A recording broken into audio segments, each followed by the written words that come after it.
How to get WhatsApp link. Hi everyone, I'm here to assist you today with the opportunity. Let's jump right in. First, open WhatsApp on your device. Go to any chat. After you're in the chat, type in wa.me/ your country code.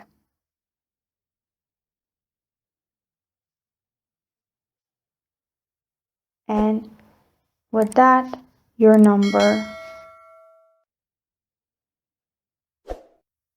After you've done that, send, and it will create a WhatsApp link for you. You can simply hold on to it and copy and send it to other people who you want to share it with. And after you do this, you're good to go. This is how to get WhatsApp link. Thank you for joining me today. If this video helps you out, please leave a like and subscribe for more. Got a question or want to suggest a topic? Comment below. Thank you for watching.